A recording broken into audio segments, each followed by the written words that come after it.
एक दिन सास ने गौरी से कहा, गौरी अपने देवर का नाश्ता उसके कमरे में दे आओ। गौरी देवर का नाश्ता लेकर देवर के कमरे में चली गई। आज पहली बार वह उसके कमरे में गई थी। गौरी उसके कमरे में गई और चारों ओर देखा।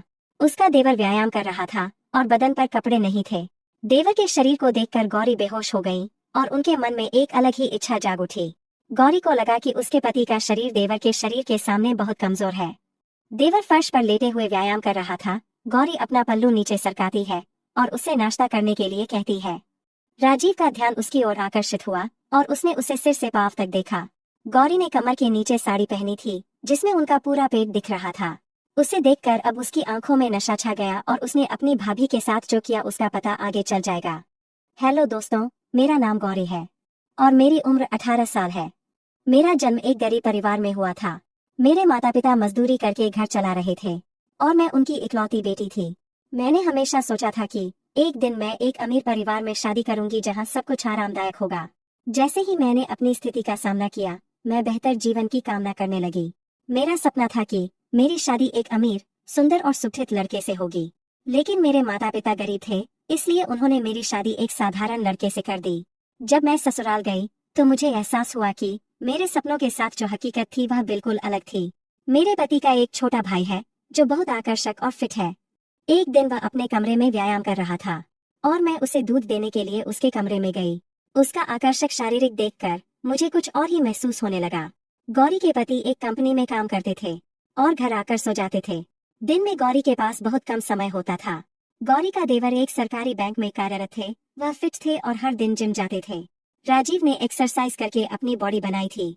एक दिन सास ने गौरी से कहा, राजीव का नाश्ता उसके कमरे में ले जाओ। गौरी देवर का दैनिक नाश्ता। गौरी दूध से भरा गिलास, 4 केले और 4 अंडे लेकर देवर के कमरे में चली गई। आज पहली बार वह उसके कमरे में गई थी। गौरी उसके कमरे में गई और चारों ओर देखा। दीवार पर राजीव की तस्वीरें लगी हुई थीं, जिससे वह बेहद आकर्षक और रंगीन दिख रहे थे। वह व्यायाम कर रहा था और बदन पर कपड़े नहीं थे। देवर के शरीर को देखकर गौरी बेहोश हो गई और उनके मन में एक अलग ही इच्छा जाग उठी। गौरी को लगा कि उसके पति का शरीर राजीव के शरीर के सामने बहुत कमजोर है। राजीव फर्श पर लेटे हुए व्यायाम कर रहे थे। गौरी अपना पल्लू नीचे सरकाती है और उसे नाश्ता करने के लिए कहती है। राजीव का ध्यान उसकी ओर आकर्षित हुआ और उसने उसे सिर से पांव तक देखा। गौरी ने कमर के नीचे साड़ी पहनी थी जिसमें उनका पूरा पेट दिख रहा था। उसे देखकर अब उसकी आंखों में नशा छा गया था। उसने अपने गुलाबी होठों को दांतों से काटा और बोला, भाभी इतना सुंदर शरीर कैसे बनाया। एक पल के लिए उसे कुछ पता नहीं चला। वह उसके सामने खड़ी थी और उसका घूंघट पूरा नीचे था। देखो, तुम मुझसे भी ज्यादा खूबसूरत लग रहे हो। लेकिन मेरे मन में एक ख्याल आया। मैंने तुरंत कहा, तुम्हें कैसी लड़की पसंद है। मुस्कुराते हुए उसने आंखों में चमक लाते हुए जवाब दिया, देखो मेरे सामने वैसी ही लड़की मुझे पसंद है। अब उसकी इच्छाएं जागने लगी थीं और वह उस पर नशीली बातें बोल रही थी।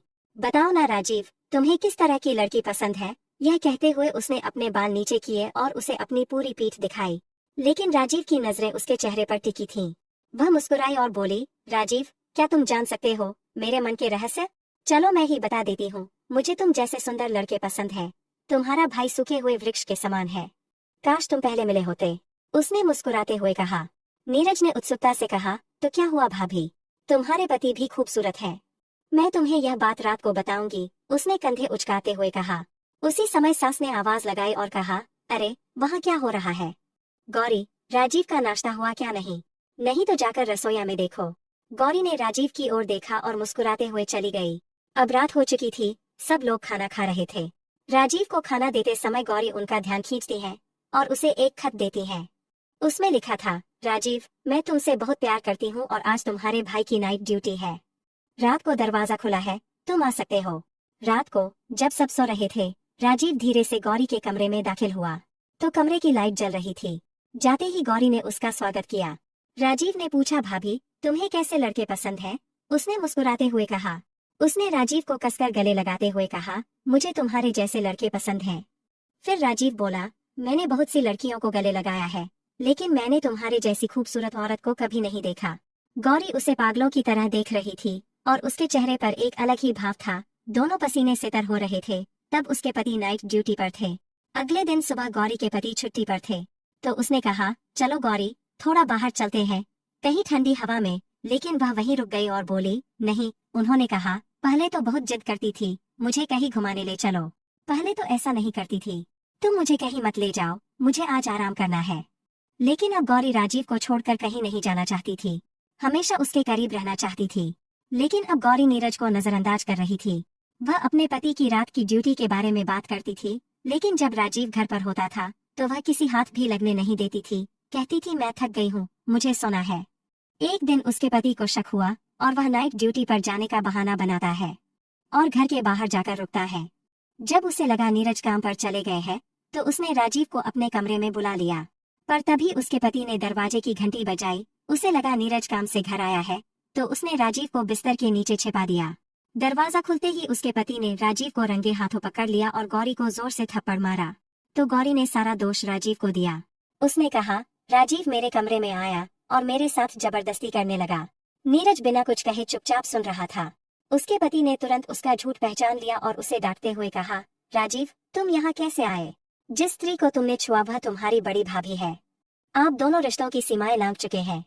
मैं उसे तुरंत तलाक दे रहा हूँ। फिर राजीव ने कहा, अगर आप एक दूसरे से प्यार करते हैं तो शादी कर लें। तुम दोनों साथ रह सकते हो, लेकिन इस घर में नहीं। उसने जोर देकर कहा, तुम दोनों अभी बाहर निकलो। राजीव ने रोते हुए कहा, भाई मुझे माफ कर दीजिए। भाभी खुद मेरे कमरे में आती थी और मुझे खत लिखती थी। जैसे ही आप ड्यूटी पर जाते वह कमरे में आती और मुझे बुलाती और कहती, मैं नीरज से शादी नहीं करना चाहती थी, लेकिन मुझे करनी पड़ी। नीरज राजीव को रोकते हुए कहता है, तुम जैसी औरतें कभी नहीं सुधर सकती। मेरे घर से निकल जाओ, मैं अब तुम्हारे साथ नहीं रह सकता। मैं तो तुम्हारी शक्ल भी नहीं देखना चाहता। गौरी ने हाथ जोड़कर विनती की, कृपया मुझे माफ कर दीजिए। वह माफी मांग रही थी, मुझे माफ कर दो, दोबारा ऐसा नहीं होगा। लेकिन उन्होंने जोर देकर कहा, तुम्हारा मेरे जीवन में कोई स्थान नहीं है। वह उसके पैरों पर गिर पड़ी। अगले दिन उसने उसके माता पिता को बुलाया और उसे उनके हवाले कर दिया। दोस्तों, इसी तरह की कहानियाँ देखने के लिए अभी हमारे चैनल को सब्सक्राइब करें। और अगर आपको हमारी कहानी पसंद आए तो वीडियो को लाइक करना ना भूलें। चलिए मिलते हैं अगले वीडियो में, तब तक के लिए धन्यवाद।